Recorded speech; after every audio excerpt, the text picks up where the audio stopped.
चलो आज अपन जो टॉपिक लेने वाले हैं वो बहुत ही खास है ना, क्योंकि इस टॉपिक से आपके एग्जाम में सबसे ज्यादा बड़े मार्क्स के क्वेश्चन आते हैं। मैं यहाँ पे बोलूँ कि पुनर्मूल्यांकन खाता सबसे इंपॉर्टेंट टॉपिक है, और ये टॉपिक अगर आपने आज कवर कर लिया तो ये टॉपिक आपके आने वाले 2 और चैप्टर हैं उसमें भी है, तो उसको आपको अलग से करने की जरूरत नहीं पड़ेगी।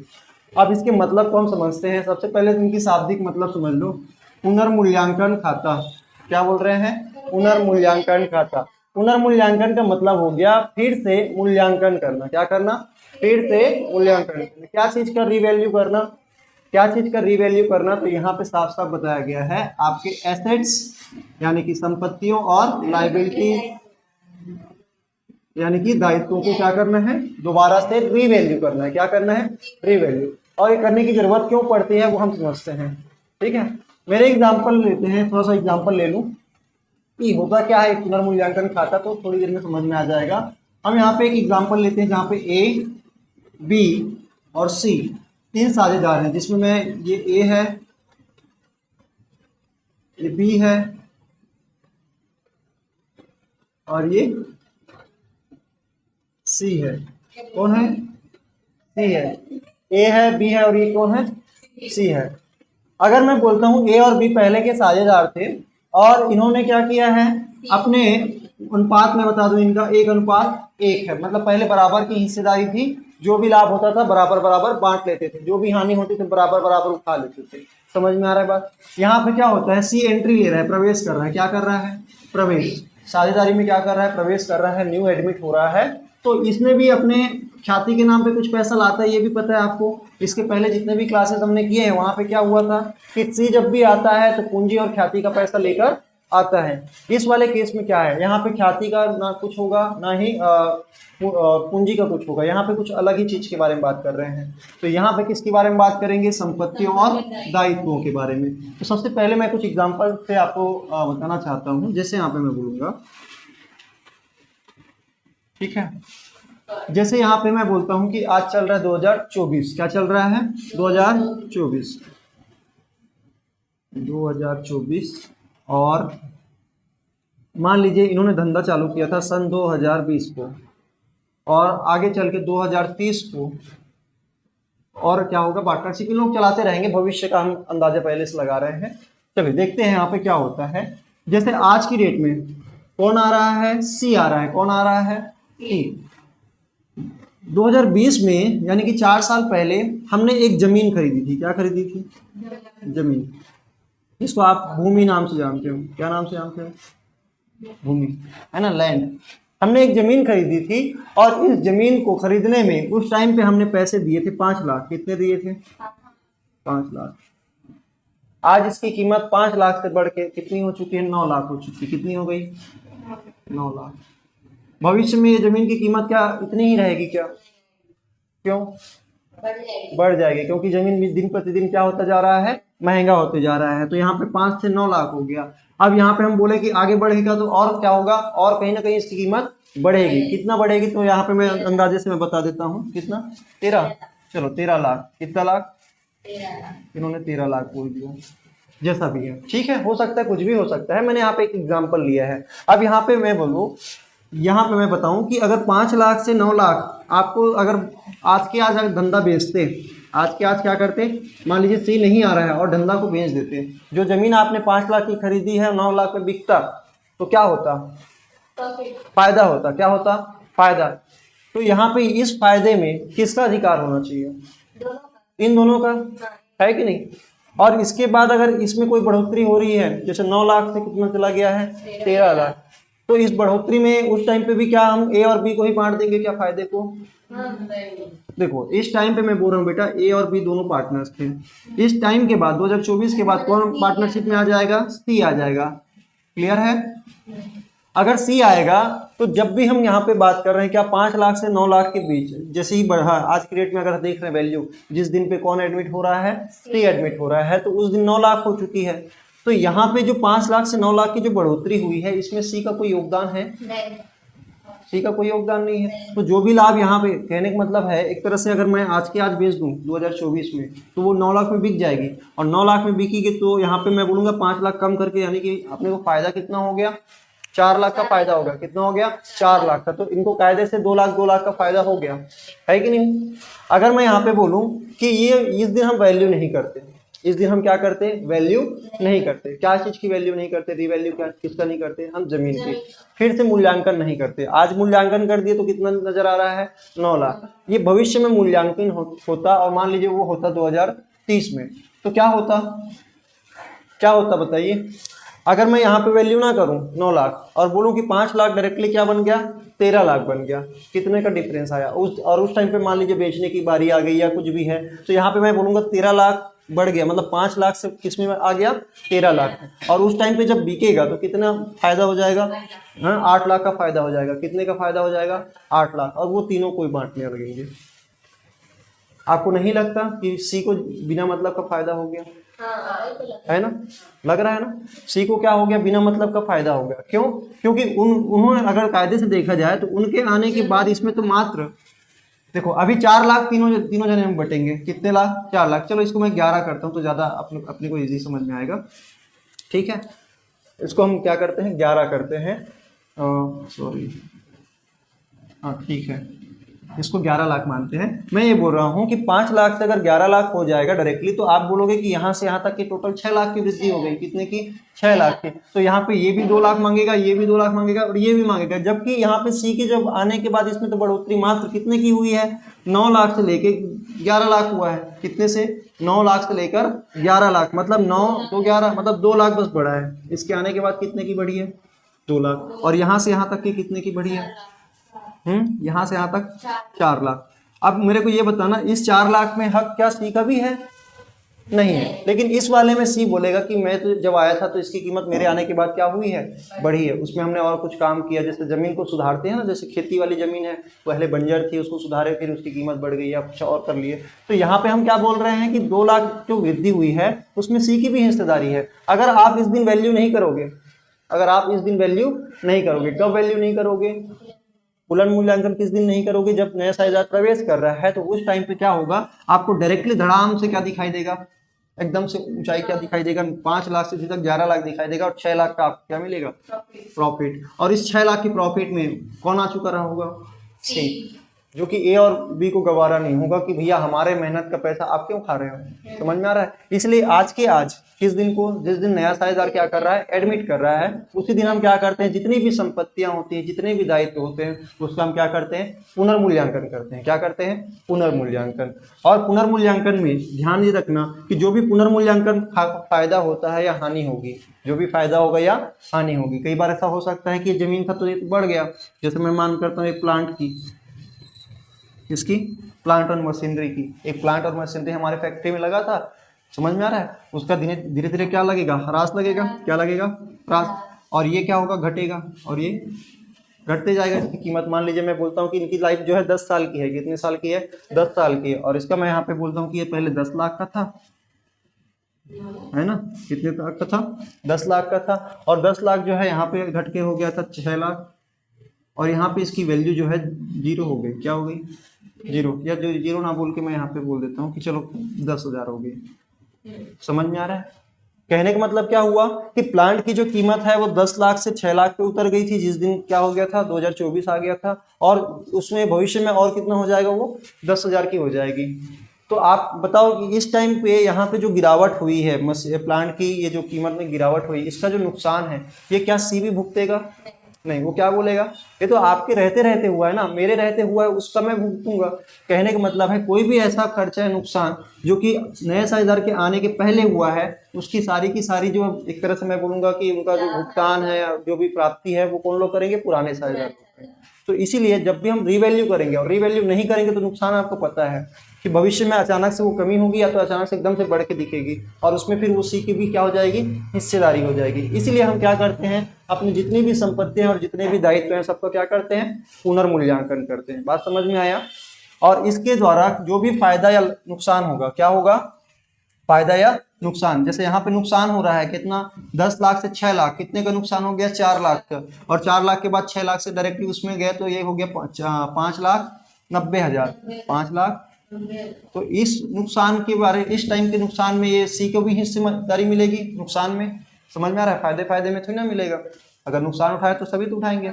और वैसे ही यहाँ पे क्या होगा, नुकसान होगा तो कौन लोग उठाएंगे, मात्र ए और बी। सी कभी भी ये नहीं चाहेगा कि मेरा जो नुकसान है इस पूरे इतने से यहाँ तक का निकाला जाए, क्योंकि उसके पहले तो सिर्फ ए और बी थे ना, समझ में आ रहा है। इसलिए हमको क्या होता है, ना तो आपका हानि हो ना इन दोनों का हानि हो, हम दोनों को एक तरह से क्या हो, ना किसी को नफा ना किसी को एक्स्ट्रा नुकसान हो। इसलिए हम क्या करते हैं, उस दिन को जिस दिन नया साझेदार क्या कर रहा है, फॉर्म में एंट्री ले रहा है या छोड़ के जाता है। कई बार ऐसा होगा कि छोड़ के जाने के बाद, जैसे कई बार होगा कि सी जो है पहले से था, ए बी सी थे और सी छोड़ के जा रहा है, छोड़ के जा रहा है यानी कि मान लीजिए उनकी मृत्यु हो गई है, जो भी हो गया, उस टाइम पे भी हमको क्या करना पड़ता है, पुनर्मूल्यांकन करना पड़ता है। सेम यही कंडीशन की वजह से कि आगे चल के वो क्या हो जाएगा, फिर कीमत बढ़ जाएगा, फिर उसमें हिस्सा मांगेंगे तो कहाँ से दोगे नहीं दोगे। तो इसीलिए हम क्या करते हैं, अपनी जितनी भी संपत्तियां हैं और जितने भी दायित्व हैं उनका हम क्या करते हैं, पुनर्मूल्यांकन करते हैं। क्लियर है बात, समझ में आया।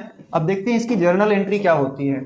और पुनर्मूल्यांकन जो खाता हम बात कर रहे हैं, ये एक प्रकार का नाम मात्र का खाता है। कैसा खाता है, नाम मात्र। नाम मात्र जानते हो, नाम मात्र मतलब ऐसे खाते हैं जिसमें केवल और केवल फायदे और नुकसान की बातें होती है। किसकी बातें होती है, प्रॉफिट और लॉस की बात होती है ना। तो यहाँ पे हम बात करें तो नाम मात्र का खाता है, और नाम मात्र का खाता कभी भी हम शेष लाया गया नहीं करते। हम उसी साल के क्या करते हैं, लाभ हानि खाता बना के उसमें खत्म कर देते हैं। और जो भी लाभ या हानि होती है वो किन लोगों को मिल जाती है, उन साझेदारों को मिल जाती है या उन व्यक्तियों को मिल जाती है जो कि स्वामी होते हैं। तो उनकी पूंजी में हम अगर फायदा होगा तो बढ़ा देंगे पूंजी, और नुकसान होगा तो कम कर देंगे। क्लियर है, मिटा दूं ये वाली कहानी, समझ में आया आप लोगों को। चलो देखते हैं इसकी जर्नल एंट्री क्या होगी। और जब भी हम बताते हैं कि जर्नल एंट्री, तो बिना जर्नल एंट्री की आप कोई भी खाते को रिवैल्यू नहीं कर सकते। क्योंकि अगर आपको इसको नए कीमत में दिखाना है, क्योंकि बेटा जो भी मैं यहाँ पे बता रहा था ये सारे के सारे चिट्ठे में दिखाई दे रहे थे। जैसे मैं बोल रहा हूँ कि चिट्ठे में जो दिखाई दे रहा था 1 लाख थी, है ना, जो चिट्ठे में दिखाई दे रही थी 1 लाख की जमीन, वो आज मार्केट में क्या हो चुकी है, उसकी वैल्यू बढ़ चुकी है। तो उसको नई वैल्यू पे दिखाना बहुत जरूरी है। अगर नहीं दिखाओगे तो भविष्य में एकदम से क्या होगा, वो महंगे में बिकेगा तो नुकसान होगा या फायदा होगा। समझ में आ रहा है कि नहीं आ रहा है, क्लियर है। तो यहाँ पे हमको क्या करनी पड़ेगी, जर्नल एंट्री। क्या करनी पड़ेगी, जर्नल एंट्रीज। क्या क्या जर्नल एंट्रीज करनी पड़ेगी। सबसे पहले हम बात कर रहे हैं पंजी प्रविष्टि में, सबसे पहले जब भी हम कोई संपत्ति बढ़ता है क्या होता है, चलो बात करते हैं, थोड़ा शॉर्ट समरी लिख लेते हैं एक बार। संपत्ति, ठीक है, और इधर लिख लेते हैं दायित्व। दायित्व किसको बोलते हैं, जो व्यापारी के अतिरिक्त किसी अन्य के माध्यम से फर्म में कोई भी कर्ज है तो उसको हम क्या बोलते हैं, दायित्व बोलते हैं। संपत्ति यानी कि एक प्रकार की ऐसी चीज जो हमारे फर्म को लाभ कमाने में क्या करती है, सहयोग करती है, ठीक है। उसको हम बेचने के उद्देश्य से नहीं लाए हैं। अब यहाँ पे हम बात कर रहे हैं जब जब संपत्ति की वृद्धि होगी तो हमारे को फायदा होगा कि नहीं होगा। जैसे जमीन क्या हो गया महंगा, आज जैसे हमारे पास था 1 लाख का, भविष्य में हो जाएगा मान लीजिए 13 लाख का, तो हमको फायदा होगा कि नहीं होगा। तो यहाँ पे संपत्ति जब भी बढ़ेगी तो हमको फायदा होगा, और फायदा होगा तो पुनर्मूल्यांकन खाता कौन सा खाता है, नाम मात्र। तो इसलिए पुनर्मूल्यांकन खाते को क्रेडिट करेंगे, क्योंकि हमको क्या हो रहा है, फायदा। जब भी फायदा होता है तो हम क्या करते हैं, क्रेडिट करते हैं, और जब भी नुकसान होता है तो क्या करते हैं, डेबिट। तो यहाँ पे इसी प्रकार से करेंगे। तो यहाँ पे संपत्तियों को उस टाइम पे जब भी बढ़ेगा तो हम करते हैं संपत्तियों को डेबिट, और जब भी घटता है तो क्या करते हैं, क्रेडिट। वैसे ही दायित्व जब भी घटते हैं तो करते हैं डेबिट, और जब भी बढ़ता है दायित्व तो क्या करते हैं, उल्टा हो गया क्या, सही तो हो रहा है। जब भी दायित्व घटता है तो डेबिट, और जब भी बढ़ता है तो क्रेडिट, ठीक है। अरे जैसे आप समझो इस तरह से, इधर सुनो ध्यान से। अभी जो जमीन वाली है उसको एग्जांपल यहाँ पे लिख लेना, जमीन। समझ में आ रहा है। और कब घटेगा संपत्ति, कब घटेगा, ह्रास लग के। जैसे मैं बात कर रहा हूँ मशीन, तो मशीन की कीमत अगर क्या होगी, घटेगी, तो उसको क्या करेंगे, क्रेडिट करेंगे। समझ में आ रहा है। और दायित्व तो कैसे, जैसे मान लीजिए किसी का हमको देना था पैसा, ठीक है, और उन्होंने क्या किया, हमको माफ कर दिया। क्या कर दिया, माफ कर दिया कि भैया आपको जो पैसा आप मेरे लग रहे थे आप उसको क्या कर दो, कोई दिक्कत नहीं, आप नहीं दो। समझ में आ रहा है। कई बार ऐसा होता है कि सामने वाली पार्टी की कुछ ऐसी परिस्थितियां हो जाती, कोई बाहर चला जाता है, किसी की मृत्यु हो जाती है, तो कई बार हमको अनावश्यक रूप से कोई फायदे हो जाते हैं। क्या हो जाते हैं, फायदे। जो पैसा देना होता है उसको देना कभी भी नहीं पड़ेगा। फिर हम क्या बोलेंगे कि हमारी दायित्व क्या हो गई, घट गई। और जैसे ही दायित्व घट गया मतलब देना नहीं पड़ा, तो हमारे लिए फायदा हुआ ना। तो इस तरह से जब भी फायदा होगा कब? जब दायित्व घटेगा तब। फायदा कब होगा? जब संपत्ति बढ़ेगा तब। मतलब इन दो ही परिस्थितियों में क्या होगा? हमको फायदा होगा। क्या होगा? फायदा, या मैं बोलूं लाभ होगा। और लाभ होगा तो पुनर्मूल्यांकन खाता क्या होगा? पुनर्मूल्यांकन खाता क्या होगा? इस टाइम पे लाभ होगा तो क्रेडिट होगा बेटा। क्या होगा? क्रेडिट। ये लोग हो रहे होंगे डेबिट और ये पुनर्मूल्यांकन क्या हो रहा होगा? क्रेडिट। और जब भी हानि हो रहा होगा, क्या हो रहा होगा? हानि। तो ये हो गए। क्या होंगे? जब भी संपत्ति कम होगी, मशीन की कीमत कम होगी, जो भी चीजें हैं आपकी संपत्तियों की कीमत घटेगी तो आपको नुकसान होगा, क्योंकि भविष्य में क्या होगा? उसका सस्ते में जाएगा ना। तो कहने का मतलब आपको क्या होगा? नुकसान। और जब भी दायित्व बढ़ेगा, क्या बढ़ेगा? दायित्व। यहाँ पे हम क्या बोल सकते हैं? दायित्व कब कब बढ़ जाता है? जैसे एक एग्जांपल लेते हैं, जैसे कोर्ट केस हारना, कोर्ट केस हार गए, जैसे जमीन विवाद है, कुछ भी विवाद होता है तो क्या होता है? कोई एक चीज के लिए लड़ रहे होते हैं। कई बार ऐसा होता है कोई एक बिजनेस दूसरे बिजनेस पे कुछ क्लेम कर दिया रहता है कि ये मेरा है, वो इसका है, ऐसे करके। और जब कोर्ट केस आ जाते हैं तो अचानक से उनको क्या कर देना पड़ता है? हट जाना, भुगतना पड़ता है। तो अचानक से ऐसी क्या आ जाती है? कई बार दायित्व आ जाते हैं। आते कि नहीं आते? कई बार ऐसा होता है किसी पार्टी का हमने क्या किया है, खरीद तो लिए थे माल, लेकिन उसकी पर्ची मिली नहीं थी तो उसको रिकॉर्ड नहीं किए थे, तो अचानक से क्या हो जाएगी? दायित्व बढ़ जाएगी। और जब भी दायित्व बढ़ेगा तो आपको यहाँ पे पता है दायित्व बढ़ेगा तो मतलब हमारा नुकसान हो रहा है कि बाद में उसको पैसा एक्स्ट्रा देना पड़ेगा। तो जब भी नुकसान होगा तो इस परिस्थिति में पुनर्मूल्यांकन खाते को करेंगे डेबिट। क्या करेंगे? डेबिट। चलो इसी की एंट्री करते हैं और यहाँ पे हम थोड़ा सा लिख देते हैं। अगर संपत्ति, किसकी बात करें बेटा? संपत्ति अगर बढ़ रही है, क्या कर रही है? बढ़ रही है, तो हमको यहाँ पे एंट्री करनी पड़ेगी। हम बोलेंगे संपत्ति खाता विकलन, जो भी संपत्ति रहेगी संपत्ति खाता विकलन, है ना? समझ में आ रहा है? और क्या लिखेंगे? पुनर्मूल्यांकन, पुनर्मूल्यांकन खाता से। ठीक है, पुनर्मूल्यांकन खाता से इस प्रकार से होगा। और जब भी क्या होगी? संपत्ति की कीमत में कमी होगी। किसकी कीमत में? संपत्ति की कीमत में जब भी कमी होगी तो आपको लिखना पड़ेगा पुनर्मूल्यांकन खाता विकलन, पुनर्मूल्यांकन खाता विकलन। समझ में आ रहा है ना क्यों ऐसा कर रहा हूं? क्योंकि पुनर्मूल्यांकन को विकलन करके मैं बता रहा हूँ मेरे को नुकसान हो रहा है, हानि हो रही है। क्या हो रही है? हानि। और हानि कभी भी क्या होता है? हरदम उसकी बैलेंस को हम क्या करते हैं? डेबिट करते हैं। तो पुनर्मूल्यांकन विकलन और संपत्ति जिसकी कीमत क्या हो रही है? घट रही है, तो उसको हम क्या करेंगे? क्रेडिट करके खत्म करते हैं या तो कम करते हैं। तो जब भी संपत्ति को बढ़ाना है तो डेबिट करेंगे और घटाना है तो क्या करेंगे? क्रेडिट। तो हम यहाँ पे बोलेंगे संपत्ति खाते को क्या करना है? कम कर रहे हैं। समझ में आ रहा है? क्लियर है? आया कि नहीं आया? चलो अब यहाँ पे हम बात कर रहे हैं दूसरा। ये पहली एंट्री हो गई, ये दूसरी एंट्री होगी। तीसरी एंट्री, जब हम दायित्व की बात करेंगे, दो ही चीज हो सकता है, संपत्ति या तो बढ़ेगा या तो घटेगा, दायित्व या तो बढ़ेगा या तो घटेगा। तो दायित्व अगर मान लीजिए कम होता है, क्या होता है? कम। तो दायित्व जब कम होगा तो हमारे लिए फायदा होगा, तो दायित्व को करेंगे क्या? डेबिट। दायित्व कम करने का, तो दायित्व का क्रेडिट बैलेंस होता है, अगर उसको कम करने तो क्या करेंगे? डेबिट। तो हम लिखते हैं यहाँ पे दायित्व खाता, जो भी दायित्व दिया रहेगा जैसे लोन वगैरह है, दायित्व खाता विकलन। अगर ये क्या हो रहा है? दायित्व कम हो रहा है तो ठीक है, तो क्या लिखेंगे? पुनर्मूल्यांकन खाता से। समझ में आया? और वैसी चौथी एंट्री क्या होगी? अगर दायित्व क्या हो रहा होगा? बढ़ रहा होगा। तो दायित्व बढ़ने का मतलब है क्रेडिट को और क्रेडिट करना, मतलब क्रेडिट को बढ़ाना। तो हम यहाँ पे क्या करेंगे? पुनर्मूल्यांकन को नुकसान हो रहा है इससे, यहाँ पे हम क्या लिखेंगे? पुनर्मूल्यांकन खाता विकलन। और यहाँ पे हम क्या लिखेंगे? दायित्व खाता से। क्या बोलेंगे? दायित्व खाता से। क्लियर है? कोई कठिन तो नहीं है इसमें? तो हम दायित्व जब भी बढ़ेगा तो हम क्या करेंगे? क्रेडिट करेंगे, तो डेबिट क्या करेंगे? पुनर्मूल्यांकन। और जब दायित्व घटेगा तो क्या करेंगे? पुनर्मूल्यांकन को क्रेडिट करके हमको फायदा रिकॉर्ड करना है। और इस तरह से आप देखोगे पुनर्मूल्यांकन 4 जगह आ गया। कितने जगह आ गया?